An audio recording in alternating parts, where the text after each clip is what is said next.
Good afternoon and welcome to this, the third in our P2 webinar series of webinars and conversations.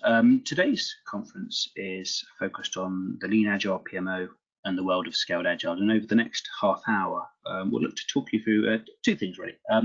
Firstly, a brief introduction to scaled agile, and particularly to a scaled agile methodology called SAFe. We won't be able to go into the sort of detail this approach really deserves, but we'll take an overarching view of it, because that will allow us to cover the second topic, which is really the PMO, the Program Management Office, and actually how it sits in a scaled agile space, what you might expect it to do, what you might be surprised that it does, what it shouldn't be doing, and really why it's so very critical to the operation of a really effective scaled agile environment. We're going to talk over the next half hour or so. We probably won't have time for questions, but what we've done each week is people have emailed questions in through this tool, and we respond to them over the next few days. So do feel free to ask any questions you want. And as with previous weeks, what we'll actually do is we'll send out the recording to you probably tomorrow once it's all downloaded and stored. And do feel free to share that with anyone you think might enjoy it. So before we kick into the main business, let me very briefly introduce those who don't know us to P2 Consulting. We're a global management transformation consultancy. We've been operating for about 7 years now, and really we've set ourselves up to be a real alternative to the Big Four. We've been very heavily involved in Agile for pretty much our entire life, actually. We're a bronze partner for Scaled Agile, and we ensure everybody in our organisation is an Agile PM foundational practitioner operator. So it's something that we've lent into quite heavily over the last few years. Really, what we're all about is how we help our customers improve control and deliver on their transformation ambitions, and we do that through the 12 services you can see in front of you. The main one we'll be talking about today, of course, is P2 Scaled Agile, which is our Scaled Agile service, and how it links into our PMO Plus service. So that's who we are. Now onto the main event. But let me begin by very quickly introducing you to myself. I'm Adam Skinner, Director of Consulting, and my colleague. And I'm Steve Clark. It is afternoon. Good afternoon, everybody. I'm the PMO Service Lead at P2. Thanks, Steve. Okay, so let's begin with a bit of a history lesson, if I may. If you jump back, of course, 30, 40, 50 years to when project management first kicked off, it very much came out of an engineering and events history, and so the big focus was on how to deliver change in a controlled environment. Let's assume everything is stable and structured. What are we going to do? What we're going to need to decide up front what it looks like, and we need to build it in a controlled fashion. And there's a huge number of methodologies that help us do that. I picked Prince there as a good example, mainly because Prince actually stands for projects in a controlled environment. But of course, if you jump about 20 years ago, you reach a point where actually a lot of change has now moved into the digital space. A lot of people building change on systems, on IT systems, and there was growing dissatisfaction with what we think was the classic waterfall methodology, mainly because it really didn't seem to hold tight with reality in the digital world. This idea that we are working in a controlled environment seemed fake, actually. So Agile, and particularly the Agile Manifesto, came along about 20 years ago, and really there's a huge number of stuff that sits beneath Agile, but I tend to point out three really important things. And firstly, Agile's absolutely about embracing change and accepting we don't really live in a controlled environment. Stuff is going to change, and that is a good thing as long as we do it in a principled way. And really, the principle that we should be applying to change is that we are trying to build stuff that has a relentless focus on customer value. So change is absolutely fine as long as what you're doing is chasing rigorously towards what the customer values. And a link to that is the need for what we call a continuous improvement mindset. This idea that actually it is okay to tinker, it is the right thing to continuously tinker and tweak and change, because lots of small improvements add up over time to very big improvements. And you can only do that if you're quite comfortable with change. Clearly, there's a whole range of methodologies that build on those Agile principles. I put down Agile PM and Scrum there, but there's many others out there. Now, it's fair to say that actually in the early days of Agile, PMO was seen as the enemy to a certain extent. It was considered something of a dirty word. Agile was about fluidity, it was about change, it was about kind of responding quickly. There's no need for a body that's going to sit over that and impose rules and rigidity and structure and so on and so forth. But all that has changed, and I think the main reason that change is because Agile works particularly well at a small level, and particularly well if it's into a new space, like a new website. It's not proved so successful when you try to do it at large scale across the wider organizations, or in big brownfield sites where there's multiple dependencies and suppliers. And we can all list numerous kind of examples of great Agile disasters over the years. The one I tend to lean on is something called universal credit, where I had the joy of setting up PMO for that about, gosh, it must be 7 years or so ago now. Universal credit, for those who don't know it, was set up pretty much exactly the same time as the coalition government came into power, and is still running all these years later. So not the best example for scaled Agile. So what's gone, not the best example for Agile. So what have we put in place to try and beat that challenge? Well, scaled Agile is a concept that tries to take the good of Agile, but does it in a way that coordinates Agile across a whole range of different different Scrum teams, so that one can coordinate that to deliver much larger things than just small changes to systems. It tries to do it in a way that aligns the activity with the organization at portfolio level. So portfolio management is all about trying to say what value means for the organization and make sure change delivers towards it. And it tries to do it in a way that works with suppliers, because of course whenever you're building something very, very large, you must always have to work with suppliers to try and do that, and there's no guarantee that they will operate in an Agile or a similar scaled Agile way to you. How do you do large scale change in that space?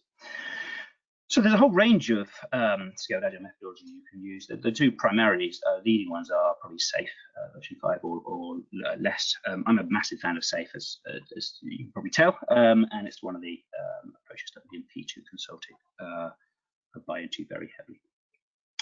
So that's what scaled Agile is trying to do. How does that link into PMO? Well, scaled Agile is obviously all about kind of coordinating across a large number of Agile teams. It's about linking into the portfolio space and understanding what value is. It's about putting a bit more structure around that Agile activity, and it's about working with suppliers. All activities that really do play quite strongly into the hands of an organizing central body, which is where the PMO comes into the picture.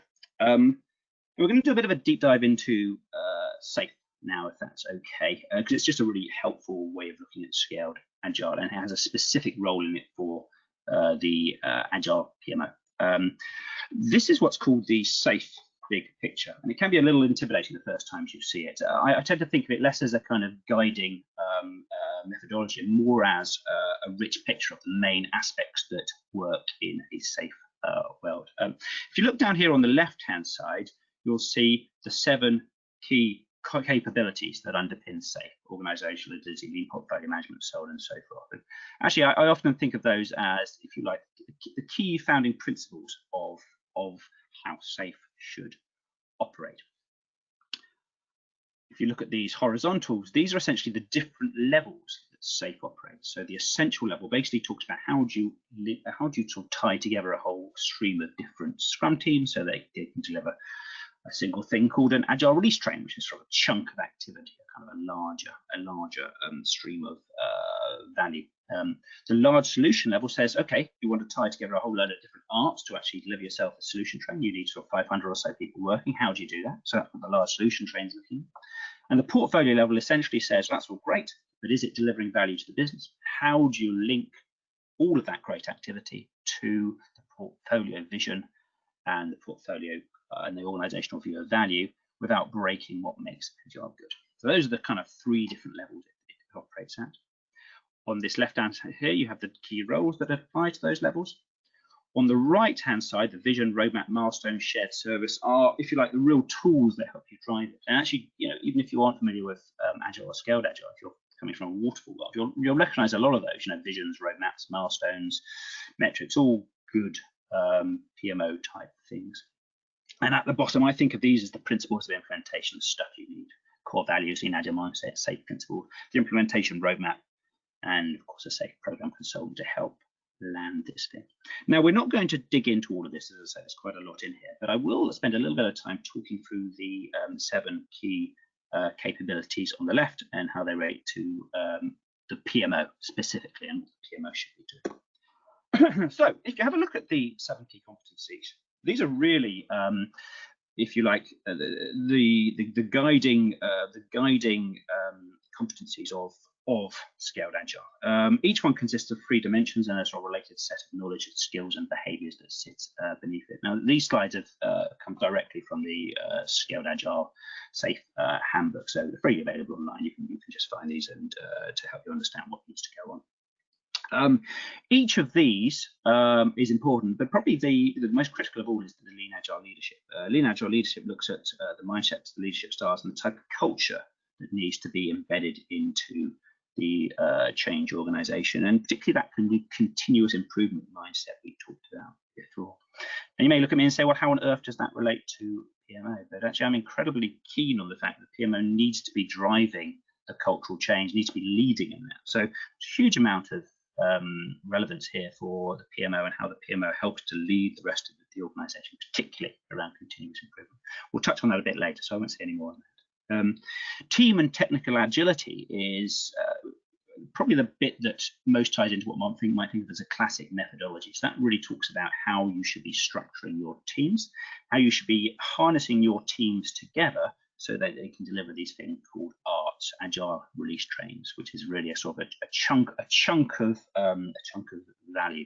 So that team and technical agility really talks about kind of ways of working and roles and team alignment. Now, again, clear classic role for the PMO here in terms of owning ways of working and talking about what good looks like. And actually, this is the cadence that these teams need to meet together. This is the cadence that information should be flowing between. It's a really important role for the PMO. If team and technical agility is looking at, if you like, the kind of the horizontal of how you link together your Scrum teams, Agile product delivery really looks at the end-to-end flow from strategic idea right down to that particular bit of software landing in the customer and delivering value for them. There's a lot under this space. Probably the main things to talk about is really about cadence. It's about how do you get your teams working at a sensible cadence so that they are delivering and sort of delivering stuff in that cadence and building stuff together, but then allowing it to be released on demand to the customer. So awful lot of stuff around cadence and something we call PI planning, which is how you do big planning events and pull everyone together. The other big part of Agile product delivery is DevOps in a nutshell. So this is how do you make that value, that change flow really fluidly from your Agile team right out into the operations space. And again, massive roles there for the PMO around ways of working, around organizing the PI planning events, and around ensuring that the DevOps is functioning quite well. And we'll touch on that a bit later, because actually you often wouldn't think of the PMO as having a role in DevOps, but we're very committed to that. Enterprise solution delivery, how do you take that to a much bigger scale? So it does change right across the entire organization. And how do you manage suppliers in that space? Again, a lot of ways of working activity there. But lean portfolio management, I'll touch on this in the next slide, but again, lean portfolio management is really about how then you harness all that good change activity into the portfolio view of the organization. And as the Agile PMO, often the P stands for Portfolio Management Office. So again, a very big role in here in actually trying to help the organization know what value is and see what progress looks like. Organizational agility is really about then how do you take all that good stuff and make sure the wider organization is operating in an agile and lean fashion. How are they applying this principle as well? If you look at the PMO as having a role around leadership, a role around coaching and acting as a center of excellence for Agile, you see a really important role where that PMO will be reaching out into the wider business and showing them how it should be done. Organizational agility is actually a new part of the Scaled Agile framework for 5.0. It's a really interesting new area they're focusing on. And finally, continuous learning culture. Essentially, how do we ensure that people are continually trying to get better at what they do and know what they should be doing and continually trying to improve where they are? Now, again, for me, the PMO should have a really big role here. It should be owning the resource picture. It should be owning the coaching, the tools, and the templates. And all of that stuff plays into this space. So even at the most basic level of tools and templates, but that's right at the top in terms of what capability do we need to deliver this change? Where can that training be reached? So I did promise to touch very briefly on lean portfolio management. The reason for that is actually in the scaled agile structure. This is actually where the Agile PMO and the Lean Agile Center of Excellence sit. If you see that in the bottom right, under the Agile Portfolio Operations dimension. Lean portfolio management really trying to do three things. At the strategic and investment funding level, it's trying to say, what does value look like, and how much money are we willing to put towards delivering that value? It tries to define what the guardrails around that funding is, i.e. what can the Agile teams do within their own remit, and where do they need to get permission? So the Agile PMO does an awful lot of stuff around trying to help drive those conversations around value, and also then ensuring that information is flowing down into the delivery teams and the arts and so on. Lean governance is all the ways of working and the structure and the permissions. What does that look like? How does that work? And again, clear role there for the PMO and operating what we call virtual governance. Agile portfolio operations then is actually how do we ensure that everybody is delivering and operating in a way that is effectively agile? What are our ways of working? What are the roles? What are the kind of cadence activities and the like? And again, massive role there for the Agile PMO and the Lean Agile Center of Excellence in terms of overseeing that. So a very rapid canter there through the 7 competencies of scaled agile, and a particular deep dive into where the PMO tends to talk into each of those spaces. If you ask me where it sits, as I say, that the Lean Agile PMO classically sits up in that agile portfolio space, that sort of organizational spanning space. But as hopefully you realize from that last conversation, it spans right from that top right down to the Scrum teams in terms of helping coaching and in terms of helping direct information, progress tracking, and then pulling that information back up to the top to help make sensible decision making. But that's all very theoretical. Let me now pass the baton over to Steve, who will talk in a bit more practical terms about what this means when establishing a Lean Agile PMO. Steve, over to you. Thanks, Adam.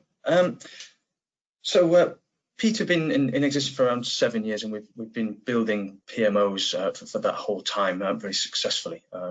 We kind of use two main vehicles to deliver value to the customer of the PMO, and they are leadership and delivery assurance.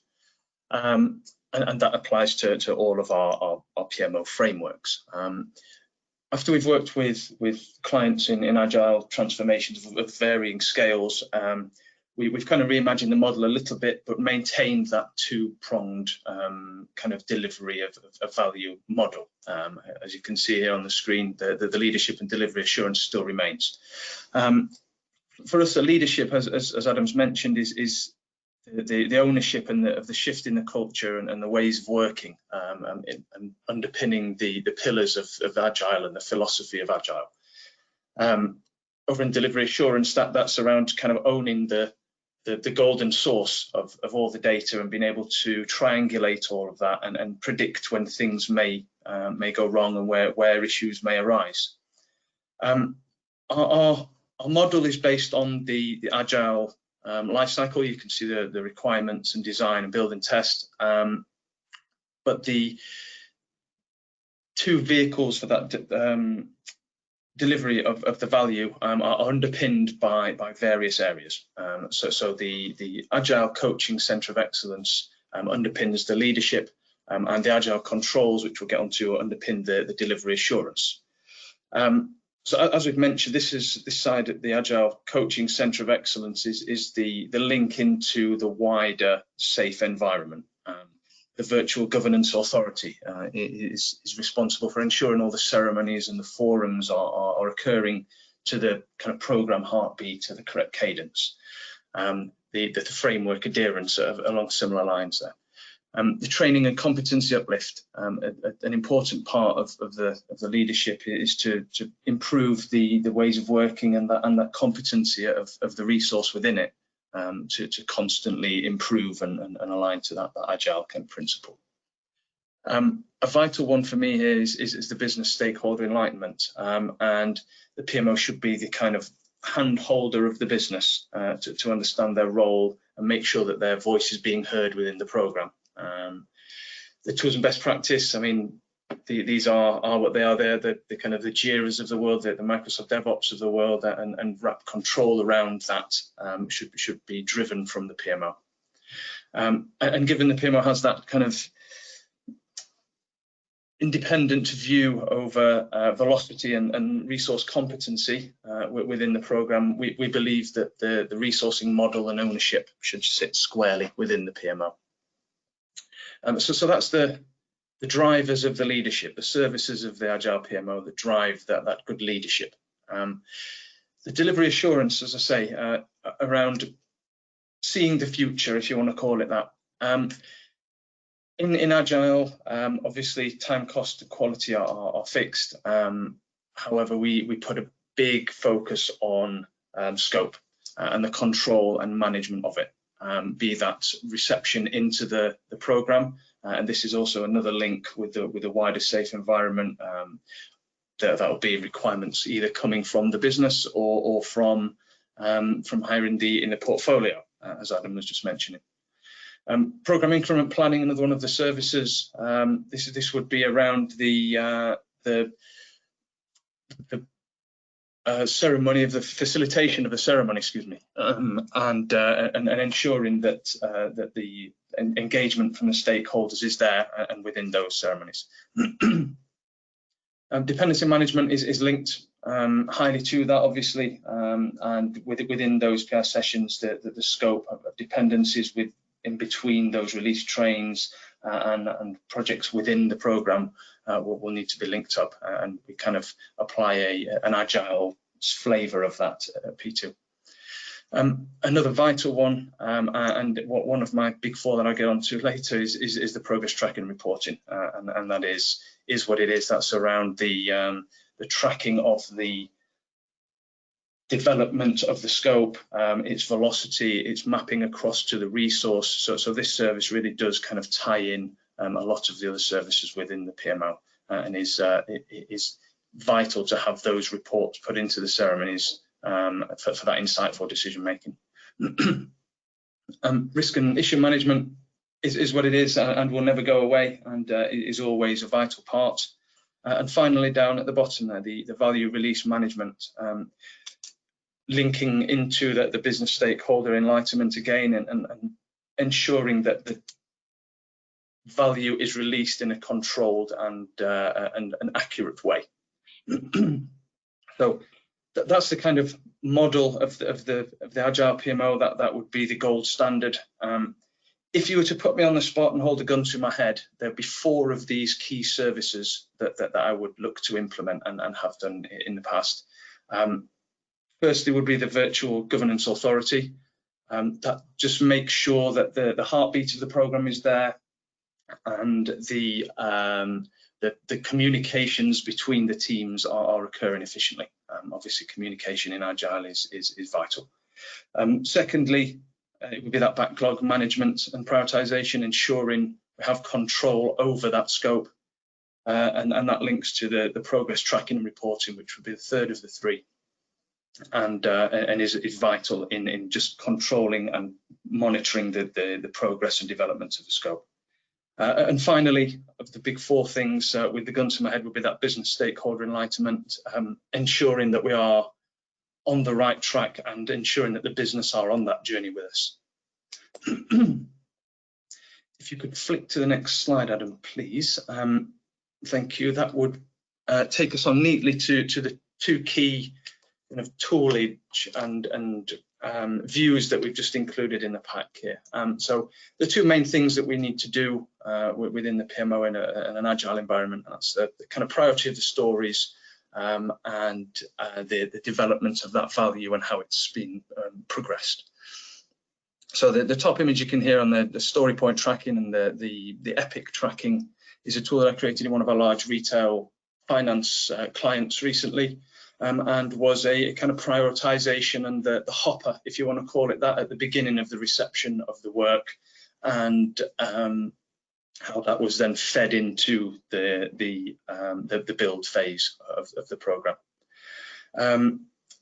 Tracking it against the resource and the tracking of the epics is also key and links back to that business stakeholder linkage, and are we delivering the right things to the business, and are they with us on that? And we obviously need to be able to play that back to them in a clear way. And obviously on a bit more of a granular level, the burn-up chart is one of the ways that we track build in Agile, obviously applying points to scope, and ticking those points off as and when they are built. The third kind of swim lane there is the catch-all for the rest of the stuff that the PMO would need to be monitoring, and that would vary drastically between client to client.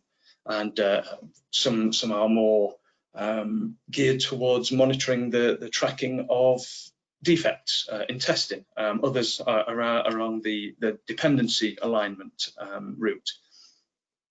Either way, all of these things do and should sit squarely with the PMO. Okay, so that's the whistle-stop tour of the Agile PMO. I'll kindly hand you back over to my colleague Adam. Great stuff. Thanks very much there, Steve. So if Steve's talked a bit about, I think there's a harder side of the PMO, the sort of progress tracking, the kind of right-hand side of what the Agile PMO does mean. Let me talk a bit about the coaching side, because it's not something that one often thinks of the PMO as doing. It's a more one classically think of a centre of excellence do, but I do think it's utterly fundamental for a Lean Agile PMO. And really, I think there's kind of three big chunks of stuff you try and do when you're trying to do that coaching side of things. We talked a little bit about Lean Agile leadership earlier on, and that's really about how you kind of implement a sort of growth and continuous improvement mindset into the organization. Now, for me, the PMO's got a really big role here. Firstly, obviously, by leading by example, by actually trying to continuously improve and adapt what it itself is doing in a very open and honest way. There's also a really interesting angle you could take if the PMO has within it a center of excellence around optimization and automation. So actually, if you as a PMO really focus heavily on how you optimize and automate your own processes and the processes around change in the sort of scaled agile environment, you're then able to go out and act as a bit of a trailblazer to help other people optimize and automate their own activities, really leading by example in terms of that kind of continuous improvement mindset. We touched on continuous learning a bit earlier, and continuous learning culture, again, is really about saying how do we ensure that everybody is continuously improving their knowledge base and their ability to deliver value back into the organization. Now, Scaled Agile does this by both encouraging people to continually develop themselves, but also creating time in the schedule to do that through various techniques, so creating time and space to stop and pause and revisit what looks good. The PMO, again, has a big role in this. So partly it's about owning and delivery of training and coaching, so actually going out there and sort of explaining to people how things should work, engaging with the business stakeholder, explaining how stuff should work and what their role is in it. Oversight of tools and templates, all a bit boring, but incredibly important that people are using a relatively standard set of tools and templates, and the PMO can help massively with that. Finally, and probably the biggest one here, resource modeling capability. So really understanding what it's going to take to deliver the various aspects of the art. And if you like, owning the sort of the training schedule and the capability uplift that people can access. And again, this isn't about pushing it on people, it's about allowing people to pull it from.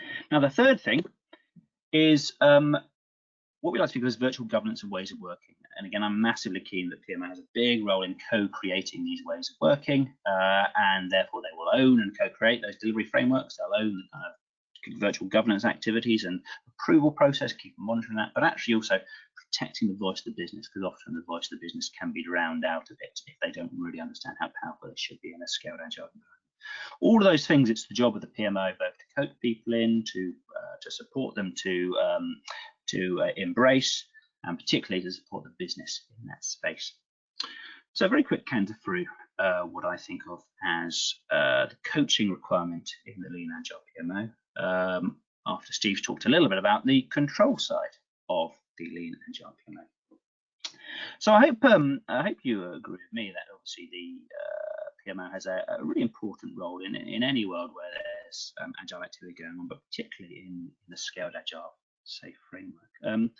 We're coming to the end now. Let me just very quickly talk a little bit about P2 Scaled Agile, and this is essentially the support that we provide to a range of customers around Scaled Agile. The way you tend to look at Agile and Scaled Agile actually is less from a point of you need a particular solution, more from the point of what's gone wrong, because the sad truth is actually when we go out and talk to most people, we find that they've started down the Agile journey and something's gone wrong, quite frankly. So we talk about the 4 stages of failing scaling. The first being agile in name only, which means you've tried to implement it, you've got the names and the rules in place, but nothing seems to have changed in terms of cadence and value. For that, we'd strongly recommend, looking at something like SAFE, a true scaled agile framework.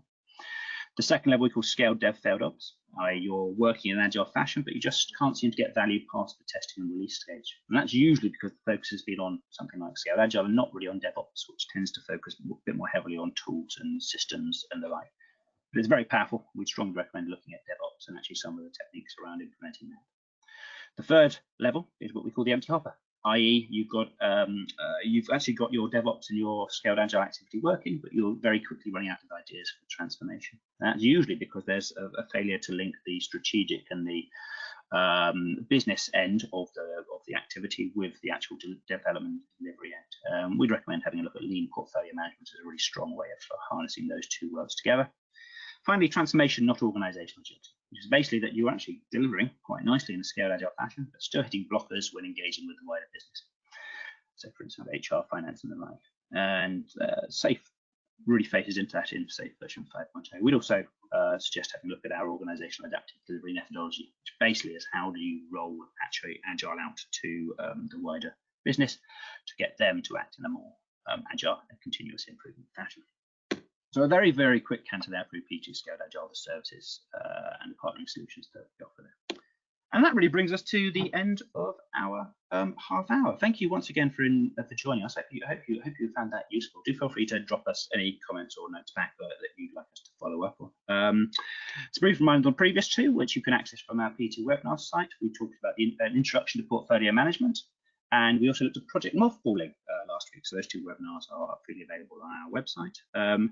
As mentioned, we'll get back to you any questions you've asked, and we will email you this recording off the back of this, so probably tomorrow. Do feel free to get in touch if you have any further questions. Thank you for your time. Have a good afternoon.